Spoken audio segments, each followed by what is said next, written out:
Well, the thing about Graham's introductions is then you always sort of feel that you're, much bigger and more impressive than you are. So thank you. That was really lovely. And thank you all for coming. This, as I was saying to Graham before, it's one of those rare things that when you're writing it, it doesn't feel like work. Because it was more a chance to think about things that I like to think about, and I hope make a valuable contribution to the series and to the collection. A couple of things by way of preface. My first reaction, originally I was asked to write on parks and wilderness, and I'll come back to why I didn't in a minute, but I suggested why not something from a more humanist point of view, why not something on culture and wilderness and Canadian culture. And Colin and Graham very kindly agreed to that. And then my first reaction was, Jesus, Mary, and Joseph, what have I done? What can I say that's possibly original, and how on earth can I knit together something coherent? But then I realized that in itself was affirmation that this was something significant, and something that was so central to the nature of Canada that it needed to be talked about. Part of it also takes its inspiration from Graham. One of his articles fairly early on in his career talked about sentiment and symbolism. And that's a phrase that's always stuck with me as something that we need to do a better job at as environmental historians, knitting into issues of environmental change. As for the cover image, I should say this, that until a few weeks ago, some of you will have known that going to the Government of Canada website, one saw a rotating library of images of Canadian landscapes. Either this, sort of the northern island, the prairie farm, the polar bear on an ice floe. About a month ago, these were taken down and replaced with a singular image from the Harper government's library. And I think that is telling and problematic, but I was lucky enough to poach this before these were iced. Okay, so my first thing was, oh my heavens, what have I done? The second thing that this article sort of came out of or was sparked by was, as Graham mentioned, I spent much of last year talking about national parks and the Parks Canada Agency. And throughout the 2011 Centennial year for the Parks Canada Agency, I was really having a difficult time processing the contradiction between and again I'll come back to this at the end of the talk, the over-the-top, quasi-ridiculous rhetoric put out by the Parks Canada PR people about stewardship of our natural places, the sort of glories of our national treasures, so on and so forth, and the fact that the Minister of the Environment goes to Durban to pull out of Kyoto, that we continue to have fairly public debates about public pipelines, and the various other contradictory positions that we are taking on industrial exploitation. So a whole year of trying to juggle these two positions in my head meant that I started to see something new in one of my favorite passages of Canadiana. From Stephen Leacock in 1936, it's the great spaces that appeal. To all of us here, the vast unknown country of the north, reaching away to the polar seas, supplies a peculiar mental background. And just going on a little bit, I have never gone to the James Bay. I never go to it. I never shall. But somehow I'd feel lonely without it. This is a staple in my Canadian studies classes, and I admit I chose it initially because of the romance, an improbable affinity for a vast and never-seen space, the reassuring message that all of us, even when divided by geography and language and politics and everything else, all still share something. I'm from Southern Ontario, so this orientation is familiar and natural to me. The notion of forests and lakes reaching almost endlessly to a destination I likely won't see either, and yet the nationalist conceit that this territory is somehow all my birthright. But now in recent years, I'm seeing something else, something just as Canadian and much more unsettling. For one, now that I live in Nova Scotia, James Bay is not straight north and seems a lot further away. And Leacock's is a purely Edwardian, Tory, and Ontario point of view. And much of the wilderness culture that I'm going to talk about shores up this political project and has survived because it does. But more troubling is that I can't now see the great spaces without seeing the flock of aeroplanes. Leacock's Canada was built on the premise of resource extraction. In the 1930s, he was writing as a political economist more than a romantic nationalist, more interested in commodities production than wilderness identity. To him, the peculiar mental background isn't just the freedom of the northern air.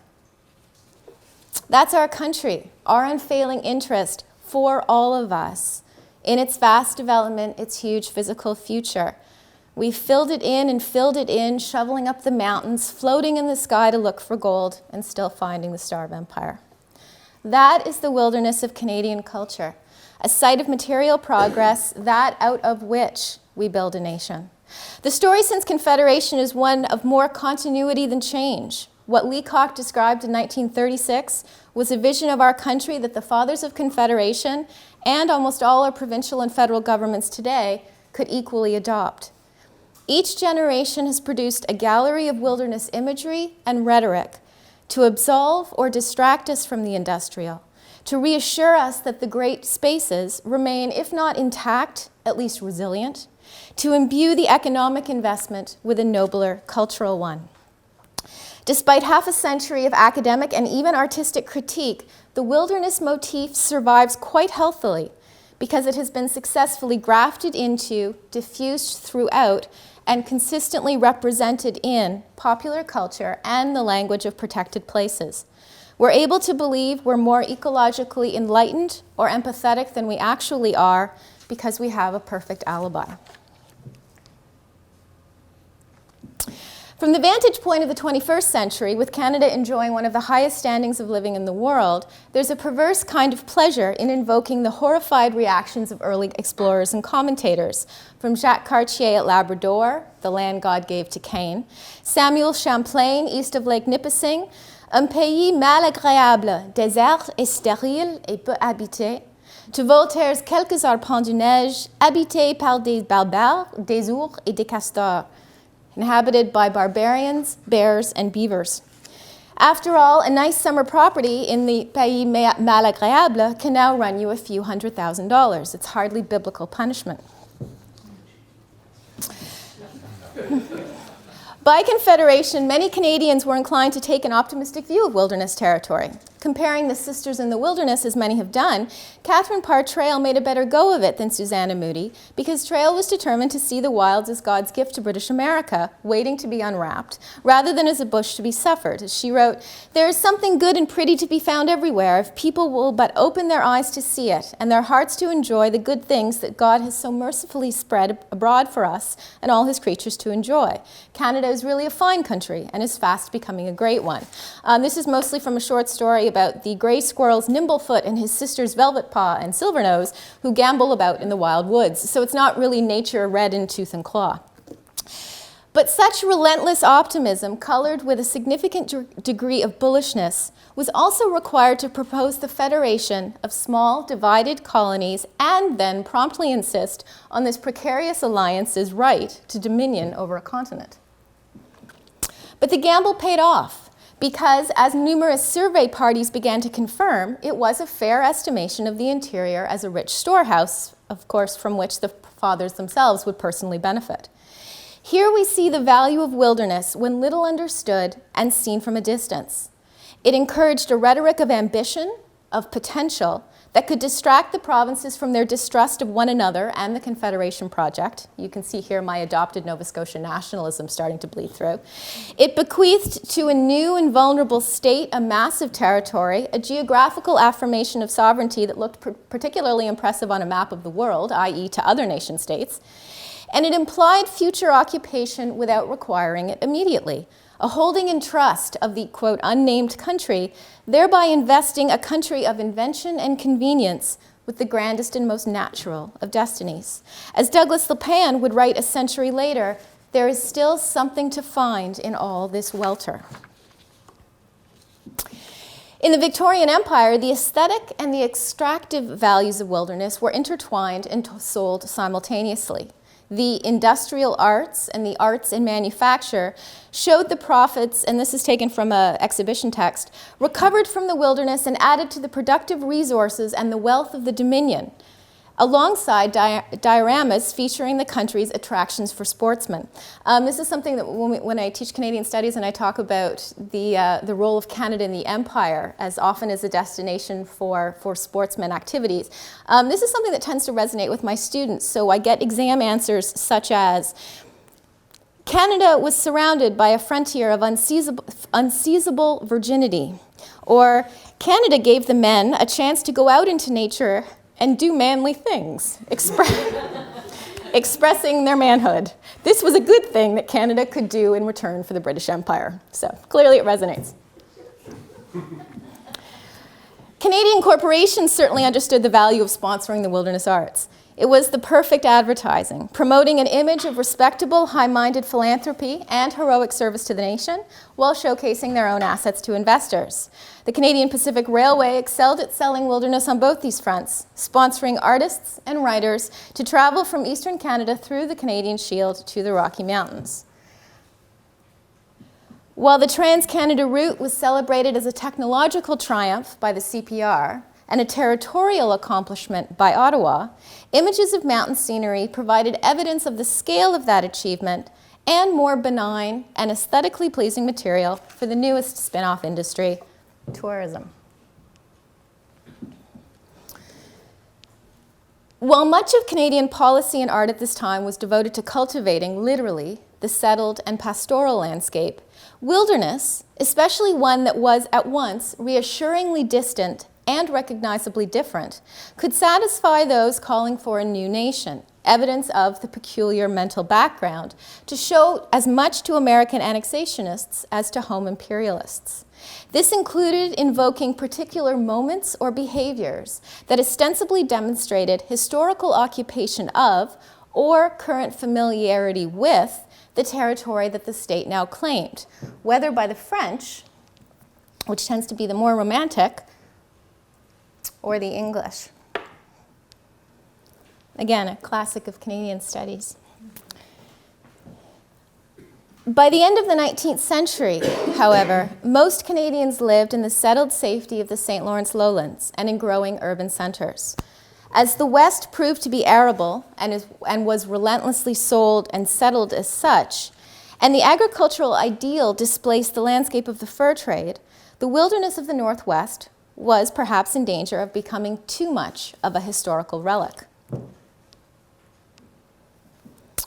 At precisely this moment, a group of poets from central Canada rediscovered or relocated wilderness closer to, and I was going to say closer to home, but it was really closer to their home, to the lake region and the winter uplands on the Canadian Shield. The Confederation poets redeemed Upper Canada's country of defeat, as Al Purdy would later call it, and the environmental obstruction, which continued to stymie access to the West. They created a wilderness conveniently within reach for those seeking to get back to nature, and reiterated some of the nationalist rhetoric which had Anglo-Saxon Canada as a northern nation. Wilfred Campbell, Bliss Carman, Archibald Lampman, and Duncan Campbell Scott, and I appreciate there are two Campbells in the list, and I'm not related, and there are no royalties derived, described their northern vigils as a spiritual communion with nature, quote, by the gray North Sea in the wintry heart of the wild, modeling and endorsing the area's burgeoning tourism industry. So the one on the left from Campbell is from 1914, and the brochure from the Grand Trunk is from 1906.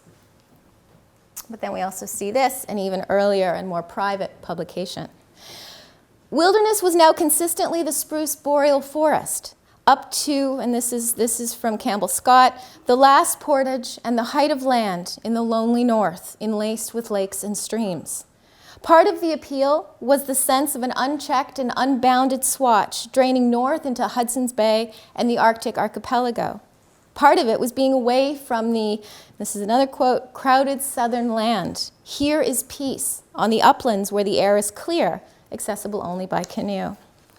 The nationalization of the Southern Shield made the territories of wilderness and the north wonderfully open-ended on the one hand and accessible to the metropolitan center of Canada on the other.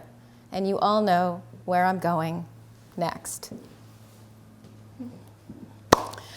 Almost immediately, this exact motif was taken up by the art world. The self-titled Group of 7/8 promoted this vision of wilderness wholesale, the sweep of the Northland, the boreal forest, the perspective of the solitary canoeist, with a recognizable artistic style and significant assistance from the country's art institutions and patrons. And I'll just say this, that choosing the 5 group of 7 images to show you was probably the happiest 30 hours of my life about a month ago. So thank you. The National Gallery of Canada spent much of the 1920s and frankly much of the 20th and 21st century promoting the group's Canada at London and Paris in traveling exhibitions and in publications that reinforced in words what the group presented in images. And I'll quote, "The Canadian environment is the most potent stimulus to Canadian creative genius." But it stimulated more than creative genius. And an example of the correlation that I'm talking about, at precisely this moment, the boreal Northland, the recently acquired new Ontario, was the most active frontier in the country for pulp and paper, mineral exploitation, and hydroelectricity. Both paintings and the new company towns were proprietorial statements of ownership of different kinds of new wealth that would buy the 20th century for Canada. Only 6 months after the group's debut exhibition, the Hudson Bay Company launched The Beaver, a journal of progress, retitled a few years later, A Magazine of the North. I wanted to find better reproductions, but as the magazine Canada's History will tell you, searching for images labeled The Beaver on the internet can get you into quite a bit of trouble at your employer. I was somewhat scarred. I don't mind admitting this.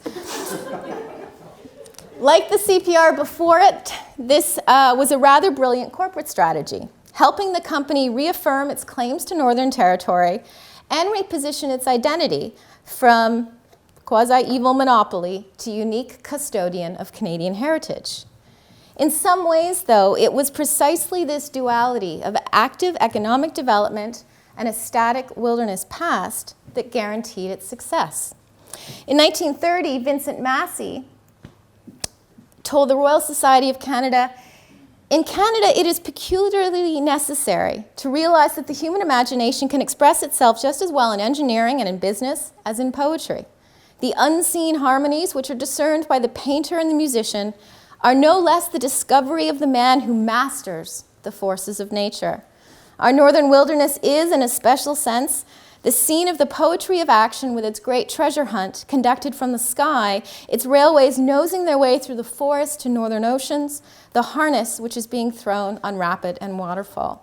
I mentioned this. My dad grew up in Port Hope, and that's where the Masseys had one of their estates.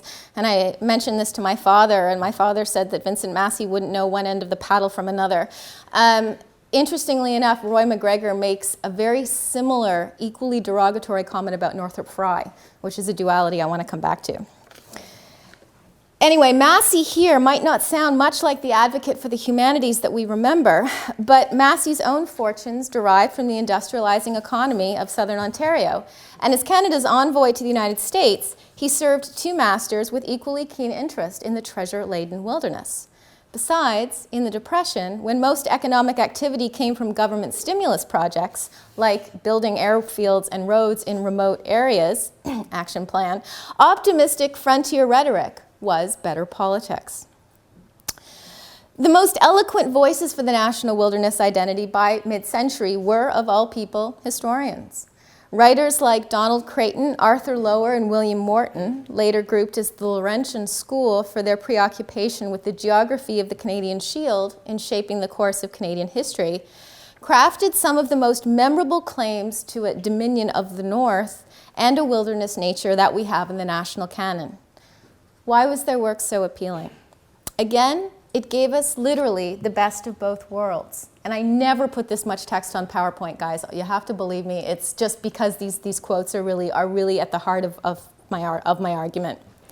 And this is probably up there with Stephen Leacock in my favorites for teaching. I am glad I've had this combination, the simple and sophisticated. It is one still open in peculiar, there's that word again, degree to Canadians. Nothing can eliminate our frontier, that vast land to the north there, just beyond our glance, a land which the airplane may fly over but will never subordinate. And this is my favorite part. And if we can ever produce a way of life in this country which will be uniquely our own, it will arise from this combination of the simple and the sophisticated, from the complex skills and worldly wisdom of an urban civilization joined to the heritage of space and the clear, untroubled eyes of a world which is eternally young. I'm hoping to convince Graham to let me use heritage of space in the title of this at the end of the day.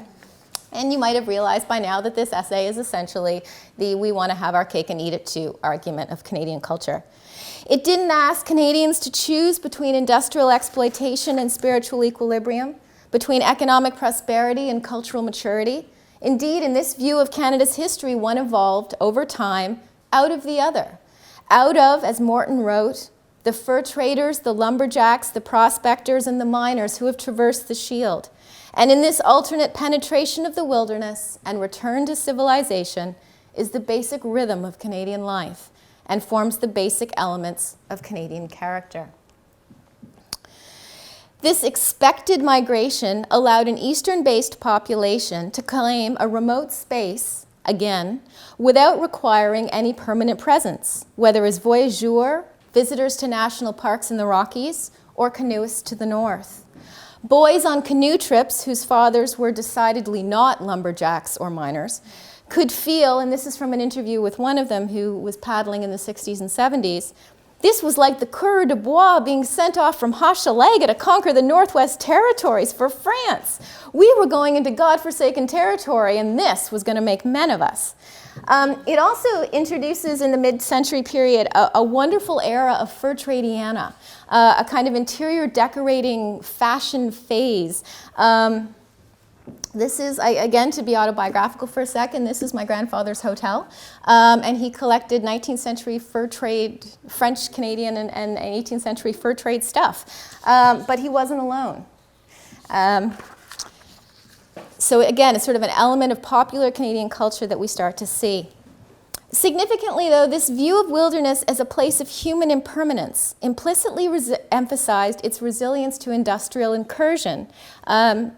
And I'll quote, again, this is from a 1920s poem, "The beauty of strength broken by strength and still strong." As Douglas LePan wrote in 1948's The Canoe Trip, up to the foot of the Blue Pole Star, a wilderness, the pine lands whose limits seem distant as Thule. There are holes here and there for a gold mine and a hydro plant, but the tartan of river and rock spreads undisturbed. Let whoever comes to tame this land beware. In 1955, the editor of Atlantic Monthly made the distinction that while Americans looked to Canada as the one incorruptible guardian of virgin country, you may find it more difficult to maintain in the days of your new wealth, for prosperity has always trampled down natural beauty. But with your respect for law and your love of wilderness, that kind of worldly wisdom and heritage of space dichotomy, I have faith that you will hold your own with the power and wealth of an untapped land and the feeling of destiny that goes with it. This was me standing in the Killam Library over an open Canadian Geographical Journal taking a photo with my phone. So if the resolution isn't great, it's because I couldn't scan it. And I wanted to give you this contrast because this is the Centennial decade, and it, again, is the feeling of destiny on the one hand and the romance of wilderness on the other. Much of the Centennial decade featured precisely this combination of language about untapped wealth and unrealized or realizing destiny. While the federal government was busy completing a Trans-Canada pipeline and highway and blowing open the St. Lawrence Seaway, the cultural sector was equally busy celebrating timeless wilderness as the wellspring of the national spirit. The National Film Board commissioned the anthem Mon Pays in 1965 and published the best-selling Canada, A Year of the Land, Canada du Temps qui Passe in 1967, launching the perennially successful coffee table genre of wilderness photography. They also released, in 1968, Enduring Wilderness. I just used this clip, doesn't tell you anything about the film, but it is the angriest beaver icon I have ever seen. this film, which promoted national parks as museums that we visit to gain knowledge of ourselves, to weigh the value of our civilization against the ageless splendor of the wilderness. One thinks of the Tree Museum of Joni Mitchell's Big Yellow Taxi, which came out 2 years after this film. Or so there's the kind of, and basically the whole film is just this stunning cinematography of unpeopled wilderness. There's about 6 people that you see in the entire film. Another example, again, works very well for teaching Canadian studies. Actually, I use this in teaching sustainability because I get to do a section on water as a cultural value and how it is tied into, on the one hand, Canadians use more water per capita than anyone else in the world. On the other hand, we have more cultural symbols about the importance of water than almost anyone else in the world. And I find that contradiction really fascinating. So we talk about how our national heroes have traditionally been men of the water. And of course, that resonates very nicely in the Maritimes for various reasons. The Canadian Broadcasting Corporation, not to be outdone, commissioned the Canadian Railroad Trilogy in 1967, which I think is actually the best example of something that quite honestly captures this dichotomy between a heroic industrial narrative and a romantic wilderness one. The Centennial of the Hudson Bay Company, the rapid growth of the national park system, and the growth of the environmental movement all produced a veritable avalanche of romantic wilderness iconography by the late 1960s and early 1970s. The lone canoeist was reinvented for a new generation in the guise of Bill Mason, as in the case of this film, or Pierre Trudeau, whose 1944 essay, in English, Exhaustion and Fulfillment, the Aesthetic in a Canoe, inspired by a trip more than 1,000 miles by canoe from Montreal to Hudson Bay, was published in English first in 1970. And this just came up on a Facebook feed recently, but I was struck at how the 2012 version would resonate very well with canoeists from the 1960s and early 1970s in terms of the value of canoeing. Scholars like Bruce Littlejohn and John Wadland drew the wilderness narrative into the academy in the new fields of Canadian studies and environmental studies, as we're going to discuss here in September, right, Matthew? Yes. Insisting exactly as the Group of 7 had done a half-century earlier, if there is one distinguishing element that sets Canadian literature apart from most other national literatures, it is the influence of the wild. Something critical happens in the 1970s, something too near to us to be well understood. A third strand joins the older two of industrial and romantic, but utterly fails to dislodge them. Northrop Frye had already coined the phrase garrison mentality to describe the deep terror of Canadian settlers and writers against the, quote, huge, unthinking, menacing, and formidable wild.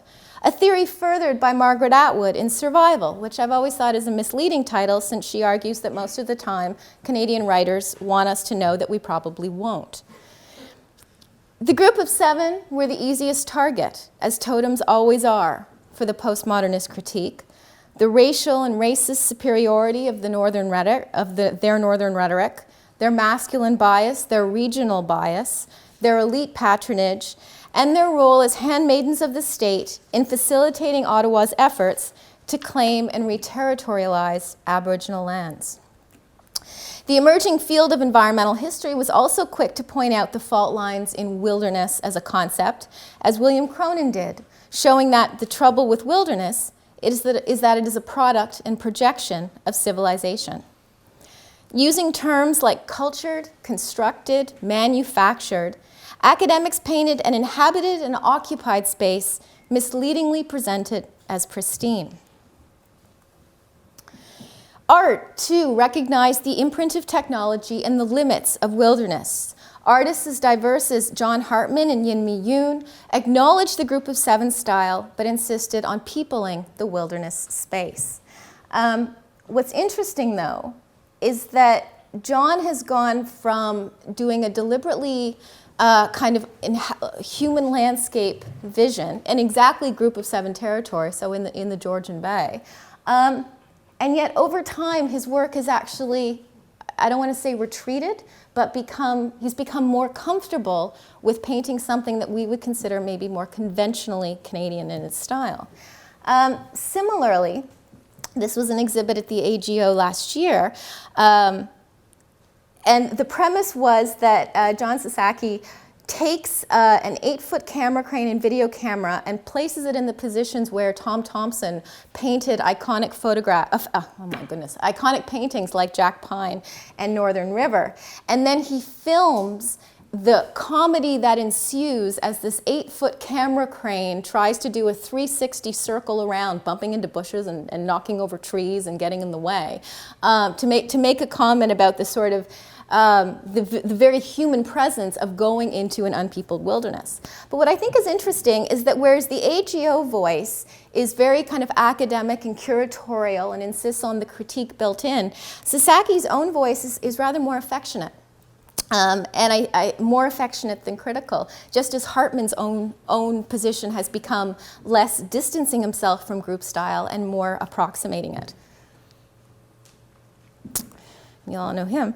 Edward Bertinsky, who pointed out he was born 100 years too late to photograph pristine wilderness, has emerged as Canada's best-known landscape artist for industrial scenes that finally give precedence to the second strand of the Canadian DNA. The veil was lifted, and now wilderness was exposed as an artifact of, not an inspiration for, the national imagination. Or was it?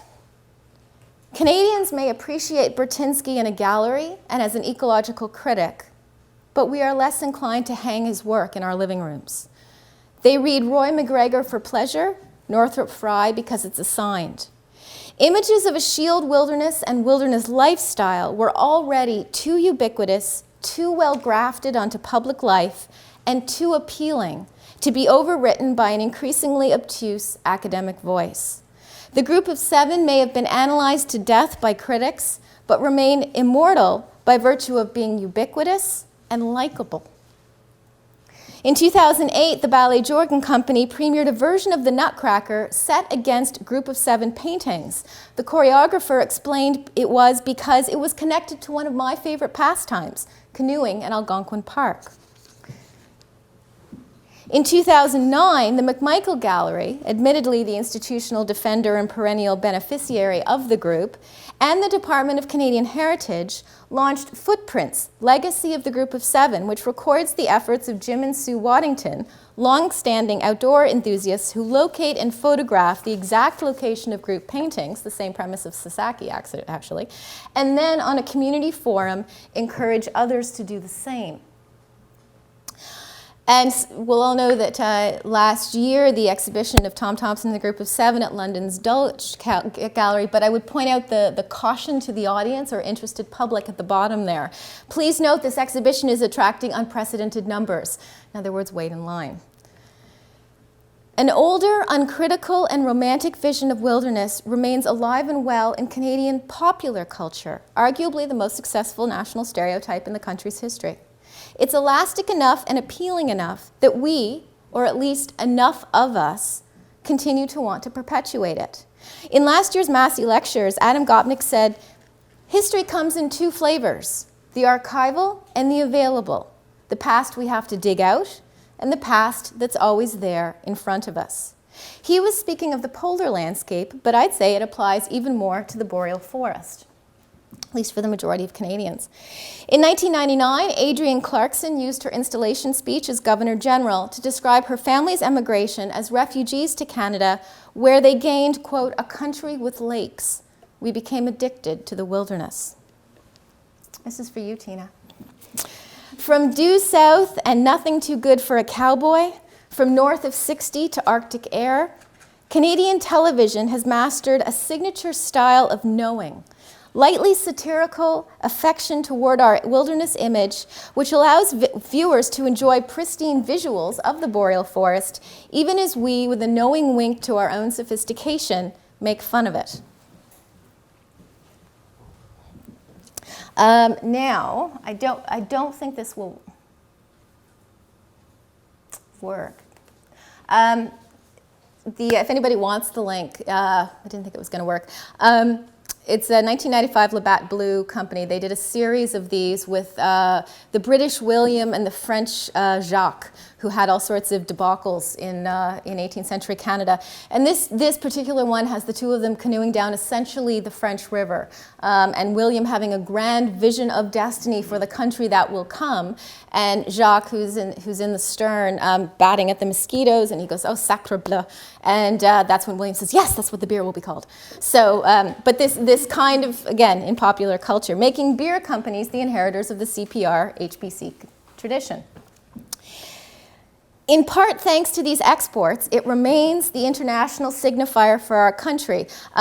This actually, at this international exposition, this was when Canada first announced its intention to hold its own expo in 1967. So it remains our international signifier, dented, I think, only by the most recent administration. And it's this, depending on how recent we need to get and how bad historians are at doing recent things, this is the part I need to think a little more closely about. But in 2010, we announced to the world that you could still tell a Canadian on sight. 300 years on, we're outfitted by the Hudson Bay Company as a nation of pioneers, explorers, and dreamers.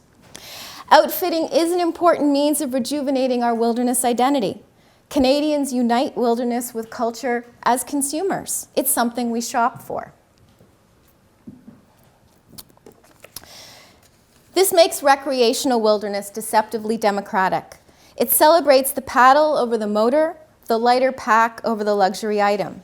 Yet there is an entire economic sector built on the wilderness lifestyle, from supplies to services to real estate, from mountain equipment co-op, elite hiking gear, to Roots sweatshirts, to entire aisles in Canadian Tire.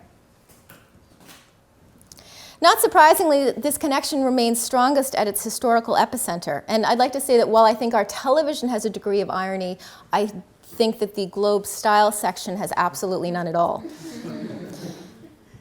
Remains strongest at its historical epicenter, which possesses not only the landscape of the boreal ideal, but the resources to afford it and a long-standing investment in its political symbolism.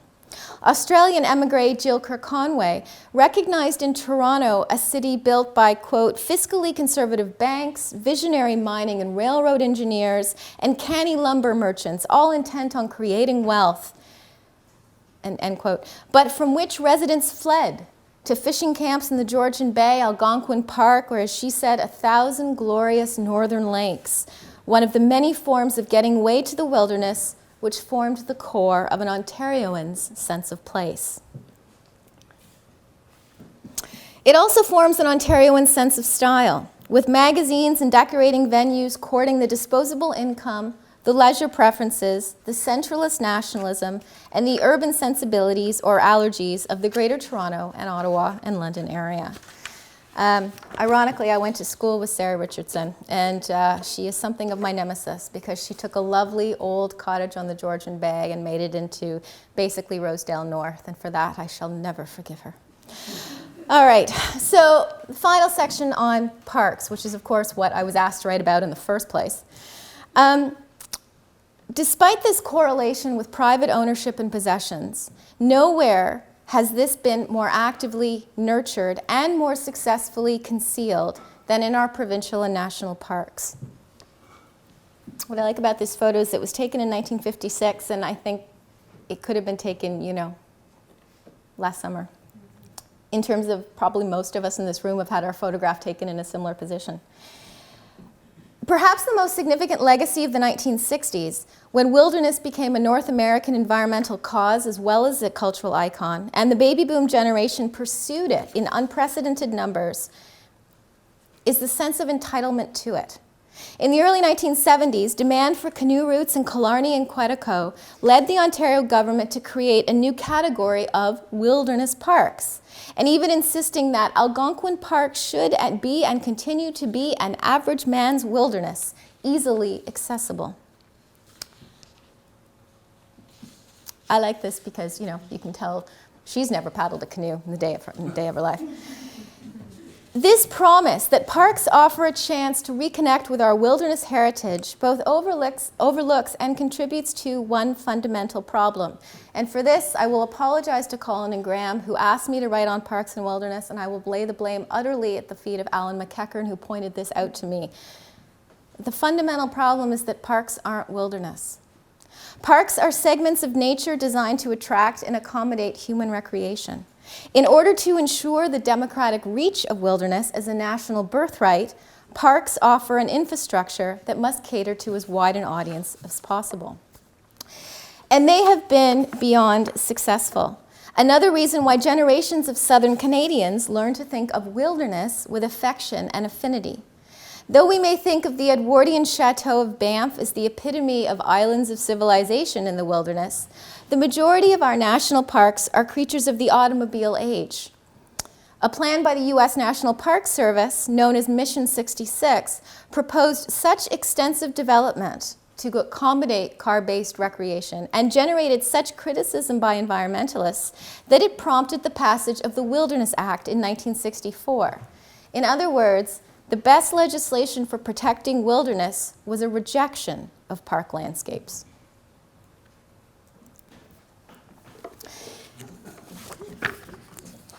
Why Canada has no equivalent to the Wilderness Act is a story still to be written. You guys are all still looking at the cartoon. I'll give you a second.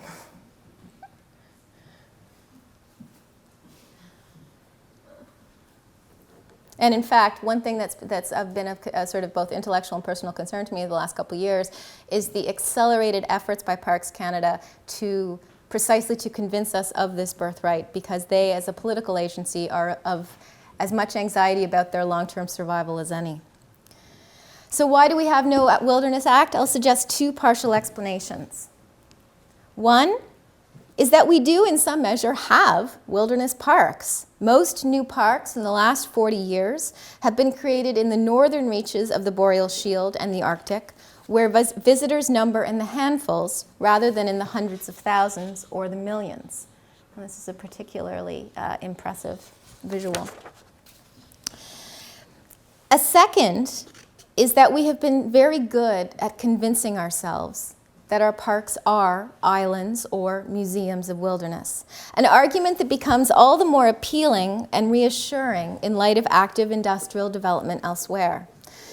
Canada, the Wild Places, a 1990 book with a preface by David Suzuki, text by the Canadian Nature Federation, and photography by Freeman Patterson, kind of the, axis of wilderness, stated that the most recognizable form of wilderness protection is the national park. Since its ecological turn, including adopting a system plan based on eco-zones in 1970 and ranking ecological integrity as its managerial priority in 1988, Parks Canada has encouraged us to see national parks as purely natural gems. And this is the kind of avalanche of PR that I was talking about. The National Geographic issue, in again sort of this quintessential contradiction, promises seasonal facts on these stunning and vital wilderness areas, as well as guidance for getting there, when to go, and how to visit. For its Centennial in 2011, seems like a year ago, Parks Canada funded a veritable avalanche of promotional material, celebrating its stewardship of wilderness lands on the one hand, encouraging Canadians to visit as much as possible on the other. In two articles 2 weeks apart, the Globe and Mail praised Parks Canada for bringing the concept of ecological integrity to the world and pronounced Fundy National Park a wilderness for everyone that does not require suffering. Presumably the golf course and the spa that are in Fundy will minimize any suffering that you might have. Last month, we just found out that Parks Canada that year also hired a Toronto public relations firm to raise its branding and its attendance by 10%. But, this is by way of closing, in the nature of Canada, this is nothing new. The contradiction is bred in the bone. This is the view of wilderness that Stephen Leacock would recognize. A rich natural resource, the central inspiration for our economy as much as our imagination, awaiting redemption by our use and yet still forever inexhaustible, a place that must be peopled and empty at the same time to have any value. We hunt oil more than gold now, but we still believe the absolution is achievable. that was, by the way, taken on my way to celebrate the Centennial of Banff in May last year. And so I want to end on two more open-ended points that, again, because this is a work in progress, I'm working through how I feel about this and how they work into the story.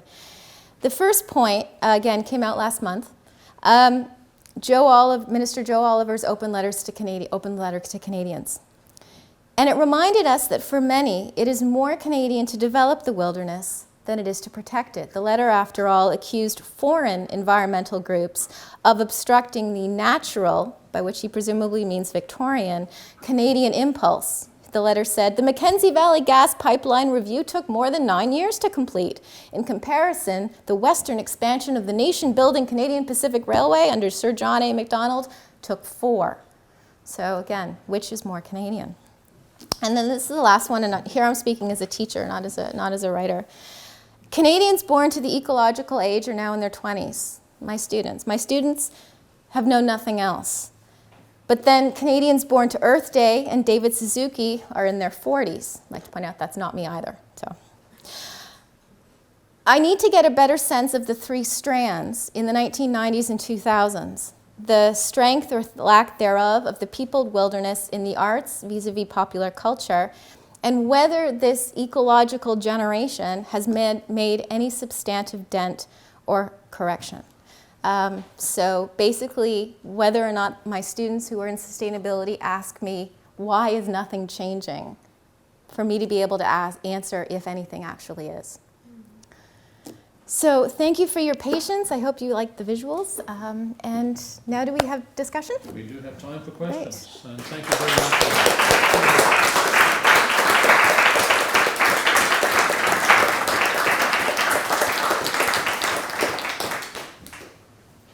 Right, the floor is open, and if you have questions, please just indicate by raising your hand, and we'll take them in turn. I have a comment for you in terms of being 44 and falling into that generation again. You might want to look at Aboriginal politics in this because, of course, the change to the Constitution, Aboriginal rights kind of entrenched, and, of course, our desire to have our land not as your wilderness, but as our homeland. So you might want to consider looking into Indigenous people's knowledges to bridge that gap, because that was prime time for us to actually start to look at what needs to happen. But like most disciplinary focus, knowledge doesn't tend to cross over and to be informative. So you might want to look at that. And whether that sort of movement into constitutional recognition made, how that played into generations in the 80s and 90s thinking of wilderness as a concept. Okay. Yeah, and not necessarily making the jive, because of course Aboriginal knowledge is not in the education system. It's not in any education system. It's always on the periphery, trying to inform, so nobody's really listening. They're not prepared to hear it and know how to transform it into understanding how it's impacting your life per se. Sure. Thanks. Thank you.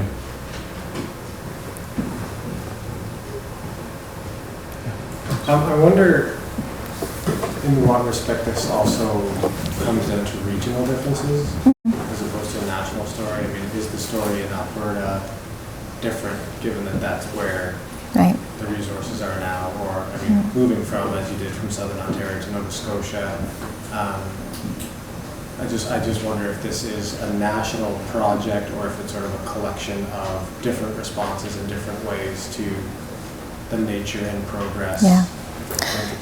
Yeah, I mean, one thing I might not have been as explicit as I should have is that one thing that intrigues me about this, having lived in a bunch of places across the country, is how on the one hand, it's fairly obvious to, oh, okay, so that wasn't me, it was the projector.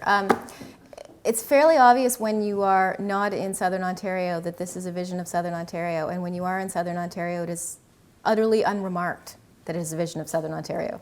And that kind of central, that metropolitan way of thinking, I think has been so I mean, there are wilderness cultures and wilderness romances, and the West Coast here, and in southern Nova Scotia and everywhere else. But the nationalist image that gets presented internationally is one that Ontarians would feel very comfortable with. And I think that's kind of, when I said at the beginning, I think that part of what sustains this is how well it aligns with the power relationships in this country. That political allegiance, I think, is sort of the point I was trying to make, that I really should make a point, like maybe make that more explicit. Because again, coming from Ontario and then not being in Ontario, I find that really interesting. So. I think this contradiction that defines us, whether it's Ontario or the whole country, I mean, it applies pretty well to British Columbia too, to a considerable extent. We want to have our cake and eat it too. We want to be this pristine wilderness and just go through it like there's no tomorrow. But my question is it fits British Columbia, fits Canada, but is it that uniquely Canadian? I mean, is it not fairly more universal than that? The Chinese adore the imagery of the Yangtze Gorge at the same time as they destroy it, and so I mean, you can just go around the world and see the same kind of. Sorry. Well, no, I mean, my international experience is sort of, I guess I feel most confident talking about Scandinavia, and you could say the same thing is there too, right? I mean, Norway is quite proud of their heritage fund, but they're doing very well, for certain reasons, or Swedish logging, but it's the nature of Canada book. I'm not sure how much I can do. Please. It strikes me that this is just the condition of modernity, right? It's that inherent contradiction that we celebrate that which we destroy. That's where the nostalgia comes in. So, I know it's about, since I have to write in this too, it's about the nature of Canada, but there's something distinctly modern about the contradiction that you're talking about and that we struggle with. Tina Hancock was then Lauren. So I realize you said you're still sort of thinking about where to slot in sort of the developments in the 1990s, and so the sort of more recent history of this discourse. But I wonder if you had any sort of preliminary thoughts on how climate change, particularly in the Arctic, is fitting into these sort of three strands of discourse you've identified, and particularly with respect to the Harper government's sort of take on the North and on sort of what it hopes to see in the North. Because I know that when I was in England, the Canadian High Commission had quite a strong program of cultural nationalism going, and a lot of it did focus on the Arctic, sort of bringing the Arctic to Europe and showing it as a Canadian possession and as part of Canadian heritage. So one image I didn't use is again the sort of the remarkable transience of evidence in the internet age. The day that John Barrett announced Lancaster Sound as a future marine park. You know how they always have on the news items, related stories? And the related story was Canada pulls out of Kyoto. And I just thought, oh my goodness, there's no if, and I think that in some ways Parks Canada is because I was going to say I would say that of the three strands, the greatest strand has been the developmental one, right? And yet the loudest voice for the protectionist, this is the people's place of natural communion, has actually been Parks Canada because of their activity in creating destinations in the North that Southerners are, like, if we're going to go north, there's an infrastructure there for that. But again, coming from the East Coast, I'd have to say that the most of the rhetoric, most of the imagery about the North, outside of the sort of very strident environmentalist concern, has been more what is there in terms of our potential, right? And I say that coming from a Navy town, right, where we build ships because why do ships start here? Because we're going to be doing Arctic patrols. So I would say that that's right now strongest. And it may be that, maybe I haven't put this together, but it may be, to take Tina's point about nostalgia, that the developmental always precedes the second. I see more of a mix in the 19th century, not necessarily one before the other, but it may be by the end of the 20th century that they are chronological.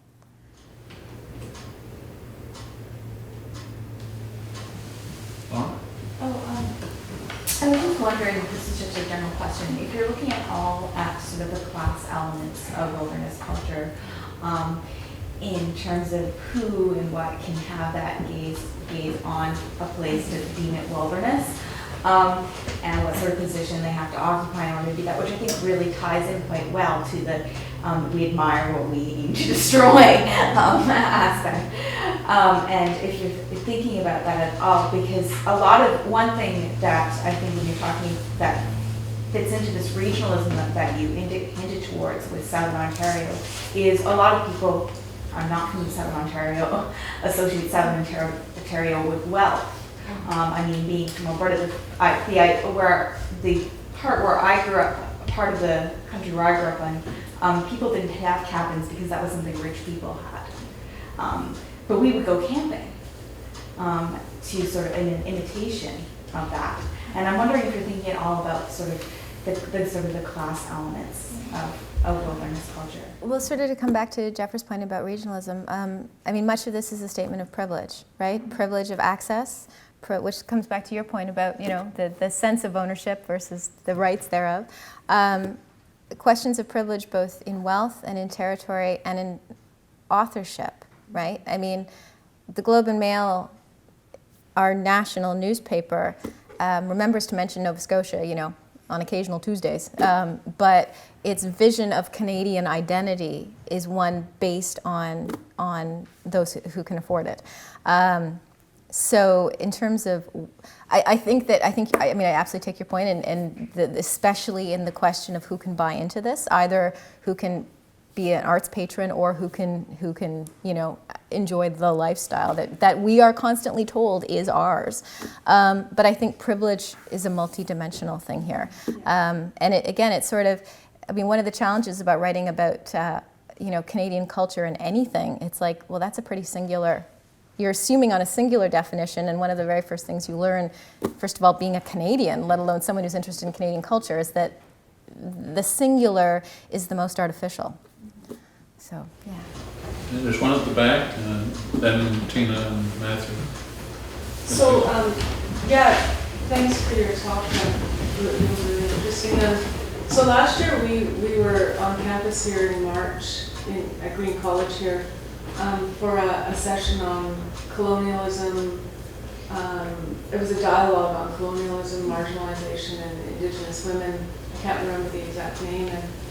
And basically it was trying to sort of break down the borders between the community and the university on, pressing social issues. This is a really unique context here because the university itself is sitting on unceded ancestral Musqueam lands, and so typically what happens when we give a talk and so forth is we'll recognize the fact that that's where we are, and so the event was really interesting because also in the Lower Mainland here we have the case of the missing and murdered Aboriginal women, and when you were talking about we admired that which we then want to destroy, I was thinking about Andrea Smith's work, a Cherokee scholar, who talks about white patriarchal colonialism and how its treatment sort of the environment is analogous to how Indigenous women have been treated over the course of history, including up to the present day. And so her sort of look at the intersection of social and environmental issues is really interesting.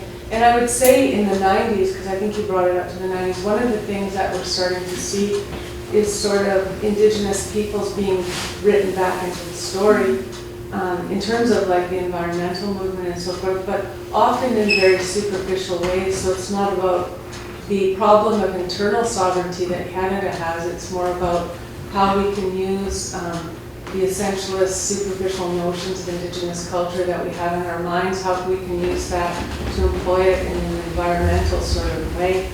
And so I would say that's, following on Michelle's sort of comments, I would say that's that's one of the things that you could think about going forward for sure.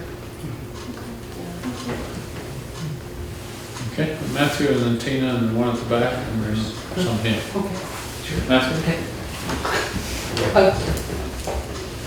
That doesn't matter. I'm just gonna follow up on Okay. Okay, just following up on that, just thinking about the situated nature of wilderness as a concept, right? We've talked about race and we've talked about class and gender, thinking about responses to talking back to wilderness and thinking about since you want to use the visual, the painting of Lawrence Polliott-Swelton, the Coast Salish artist, who very much takes issue with the notion of empty landscape, that wilderness is not peopled, and then somebody across town, Jime Yoon, who's a Korean-Canadian artist who questions in her work just how much wilderness resonates with new immigrants to Canada. And she juxtaposes these wonderful headshots of Korean Canadians of different ages in front of a group of 7 paintings, right? And just it's the kind of disjuncture between the two. It's what does this landscape mean to me? It's meant to mean something to me, but it doesn't mean something to me, so she's calling attention to the constructed nature of wilderness. And it resonated just from the comments, but also because Parks Canada is trying to cultivate visitation from visible minorities, and because visitation from visible minorities is less than that of white Canadians. And similarly, it happens in the United States, that visitation to national parks in the US is less by African Americans. So there are all these acknowledgements officially that, you know, visitation and wilderness are very, very situated concepts, and just kind of getting a sense of the contestation and the unevenness, I think, regional and otherwise, of the wilderness idea, I think can kind of nuance some of the really interesting things that you said. Yeah. No, the Parks Canada programs in the last couple of years of citizen science and learn to camp, I find really fascinating, because citizen science, again, affirms or attempts to convey this notion that the park is a natural ecosystem that you can come and study, but that has no pre-existing human impact. You go and you count, you know, literally piping plover nesting sites, and so there's no reference to, okay, the piping plovers are in trouble because people are coming to count piping plover, you know. And then the learn to camp, which is fairly explicit, that we are concerned about the breadth of our constituency, and we are concerned about graft, and it's, you know, in some ways it's it's an unspoken acknowledgement that all of this is learned and all of this is inherited, and so has to be grafted, presumably, and yet that sort of self-aware, that sort of academic level never makes it, and that's sort of one of the points I was making, never makes it into the public dialogue or the institutional dialogue. So that we here sitting on a university campus can make all these points, but the further trickle down or application isn't there. And I mean, that is sort of something that I was bumping up against all last year. My comment follows a little on Tina's, but takes in a slightly different direction. This is just to identify 2 themes which I see implicit in your talk, and maybe you want to reflect on it a little bit. But it struck me that there was an international dimension to the story that you were telling too, insofar as these were, to some extent, immigrant understandings of Canadian cultures of wilderness, which is kind of interesting too, because people are ideas about what Canada might be or what wilderness might be, and then transforming and producing cultural products in the process. Further, many of the examples you drew were consumer products of one kind or another, which are for sale in international marketplaces and play on some idea of Canada abroad to sell things, or are ironic and amusing because they're playing with earlier products of another era that use some symbols of Canada, such as the, say, Due South series or whatever. So, and my understanding of the Due South success is that the irony plays well domestically, and the superficial reading of the stereotype plays well internationally. And that's one reason that and correct me if I'm wrong, but that's one reason that the show actually did so well, was that the Americans thought they were seeing the authentic Canadian, and of course the Canadians all knew it was an inside joke. Well, it's a bit like the Olympics. The Olympics and and right? yeah. I'm sure that was consumed on different levels as well. But so it just seemed to me that there might be something there to pull out and analyze More a of the little international the market. consumption aspect,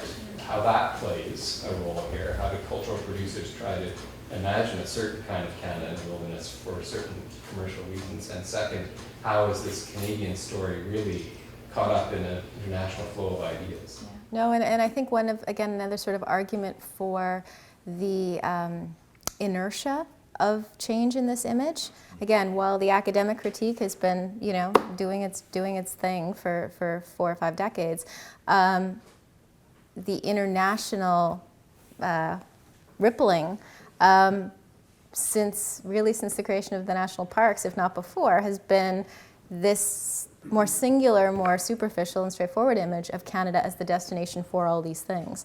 And so we're not just bucking against convincing a domestic constituency. We have to somehow convince the Germans that go hiking here and everybody else that this is something far more complicated. And I don't know what it would take domestically to ripple that out. And there's a question at the back, and a couple here, and Lisa. She's had her hand up. I have a question. I've already asked one, I was so. going to ask a question. There's one back there, I see. Well, I'm kind of picking up where you left off. Okay, and then what it was related to that. I moved to BC just recently in the last 6 months. I actually grew up in the Georgian Bay Area, but prior to moving here, I lived in a Inuit village on Ungava Bay. And one of the newest national parks actually created was just adjacent to the village where I live, called the Kurujarak Park, which is essentially the homeland, ancestral lands of the Inuit of this region. So it pretty much takes up the whole Kurujarak Valley river system. And the interesting thing is the Inuit people have been traveling through this area for hundreds of years, and their relationship with the park is far greater than anyone could imagine. And what is interesting is the national park, now that it's there, kind of projects this peopleless place to the rest of us in the South, which in reality is not really true. And I was just interested to hear what you think about the process of historians today in decolonizing the history of Canada through the national parks, and what kind of scholarship can come out of that. Well, I'd say that some of the best pieces in the Parks book are written by Parks Canada historians based in the North, Dave Neufeld and Lyle Dick's pieces, who have decades of experience in the North, in part. And I think one of the reasons their essays are so strong is that they see a pretty profound change in the 1970s and 1980s, so slightly predating the period you were mentioning, when Parks Canada formally adopts a concept of cultural landscape, right? After dealing with a series of highly controversial parks in the South, actually, where resident communities rejected the notion of park for fear of being presented as unpeopled, for fear of expropriation. That, coupled with the changing sort of legal landscape for First Nations rights and land territory questions, this is one moment where Parks Canada is actually surprisingly responsive and starts to cultivate this notion. And now it's sort of worked into Parks Canada's identity as one of its more heroic qualities, that it is partnering with First Nations to create these parks more in a stewardship capacity than as a sort of, pay your admission and drive through the park kind of capacity. I don't know enough about, I don't know whether there's been any really critical work done on how well this has worked or failed. Much of the literature, in part because much of it's being written by Parks Canada historians, is essentially positive, right? This was something that we needed to learn, that we have learned and we have implemented, and the park system is better for it. Right? Yeah, but that's sort of an older park that gets readapted as opposed to a new park that is sort of made from the ground up with these terms. And it's easier actually to, and there's been other work done, it's easier to critique the kind of go back and fix it response, because you can see the generations of management getting woven together. But Jasper is a great example of the kind of remake. And then the northern parks, again, they're being more written as Jasper, we learned, was not what not to do, so let's not do that again. So that's my sense of where the scholarship is right now.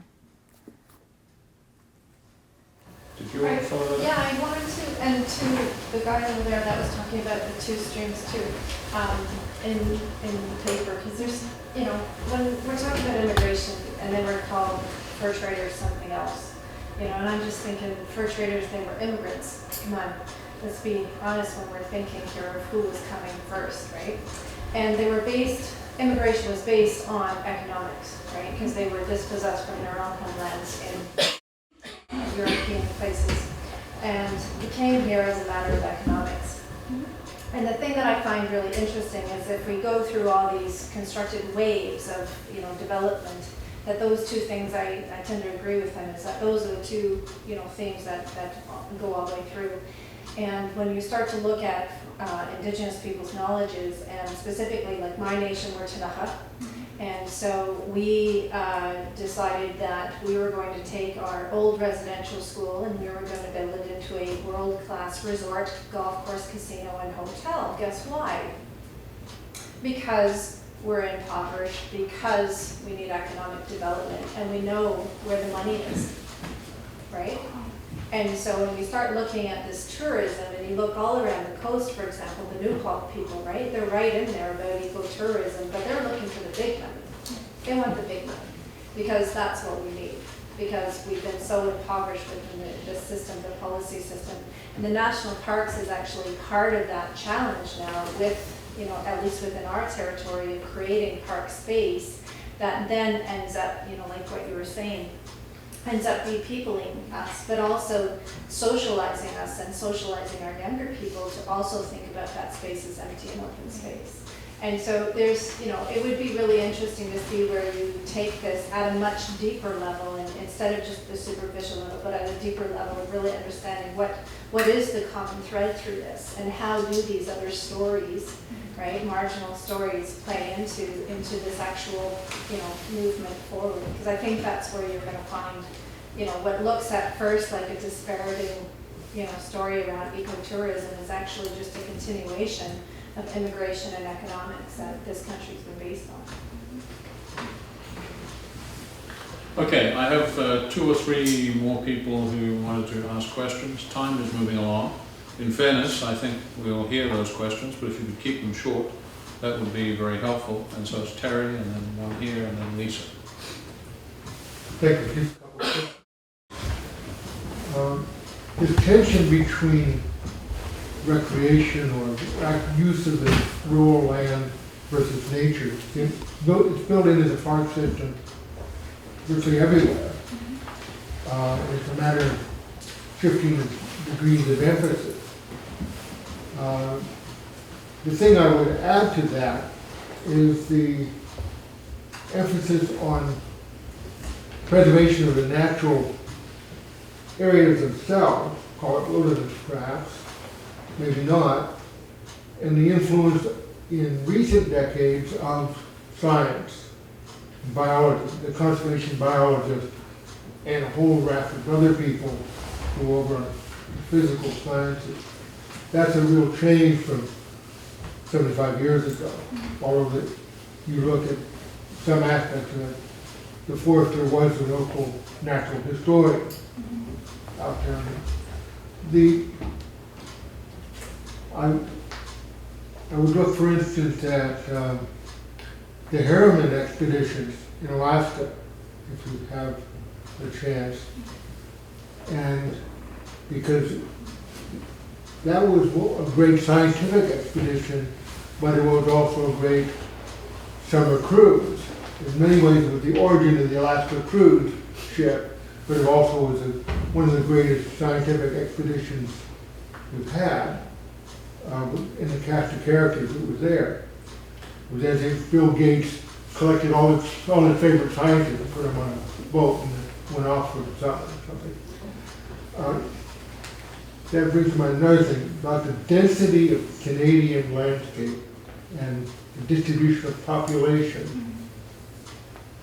I think that has a lot to do with it overall, but also has a lot to do with the way Americans perceive the Canadian landscape. In that regard, I sometimes look at how Alaska relates to Canada, as both being places where they have a large landscape of low population density, but a lot of activity there anyway. But with one caution. Well, two comments. First of all, look also at how recreation has changed. You mentioned the baby boomers and going camping and so forth. That started right after World War II with the babies, but also with their parents at that point. But there's been a real shift in what we were able to do, what we will do, and the equipment and the money that we put into those things. The camping equipment, what you have in a backpack today, it isn't anything like it was in 1950. One other comment. You have to give a great latitude for relative degrees of knowledge and ignorance. And I'll give you one example, and I can explain it to you later. A distinguished scientist, a chemist, but not a biologist or anything like that, lived right over here in a rather plush house because he was a very successful businessman. And he liked to go walking along the shore and around Point Grey to Wreck Beach and so forth. And that was his personal backyard, as it were. And he was concerned about various issues which raised decades ago about saving the beach and so on. I could never get him to stop one thing which irritated me greatly. He often referred to Wreck Beach, this little piece of beach way over here, right over here, as wilderness. I couldn't get that out of his head. And I mention that as an object lesson. So when we talk about words and ideas, because we have to be very particular and look at each particular area or situation. Okay. I think those are a series of comments to think about rather than to respond to. So thank you for that, Terry, and we'll move along to try and deal with everyone here. I think you were next. Yeah, I was just thinking about, say for example, very basic environmental consciousness. We maybe plant a little plant, and we're in awe of the fact that the seed is going to grow into something, and we nurture it, and we're really nice to it, and we don't seek to destroy that which we admire with this little plant. We let it grow.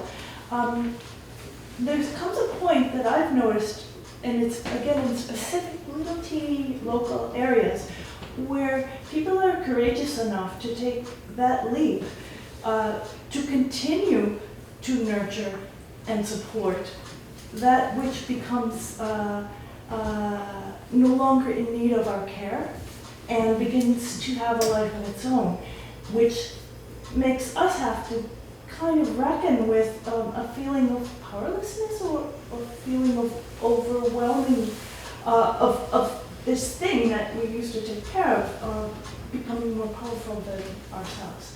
And I only ask that we listen to those of us, probably excluding myself, who have been able to continue to nurture and support, which that is admired by oneself as the pressure increases, and perhaps learning to live with the tension of all these little particular successes, sort of filtering upwards into a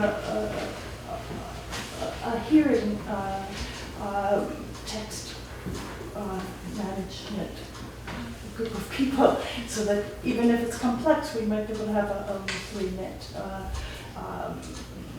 abridgment, or not abridgment, addition to our national view of nature as part of our national identity. It's a Something very else to optimistic think note about? to end Yeah. on. Yeah. Lisa? So I'll be brief for everybody, so go home. Thanks for your talk, and also the questions will be really useful for me tonight too, so thanks everybody. I just want to, your question about your students asking about has anything changed, your students in your sustainability program. And I was just reflecting during your talk, you're talking about the fur trade, the Anya, and the fur trade paraphernalia in houses, and right now that's becoming again a big fad, especially in the hipster culture. In Vancouver, there's this really big movement too, and there's some stores on Broadway I can point you to that sell old snowshoes, and that's really coming back right now in popular culture and aesthetics. And I think it would be interesting to have your students reflect on how their identity might be, a cultural identity formed through ideas of wilderness, how what their identities are based on wilderness, and what forms of appropriation or what sort of colonial subjects are being learned to be through popular culture. And I think reflecting on the things that we choose to wear as young people, or not younger people, and in our homes too. I think at this point it's really coming back, and a lot of appropriation is happening as well. I knew I'd pick up something about being more hip by coming to Vancouver, so thank you. That's a big help.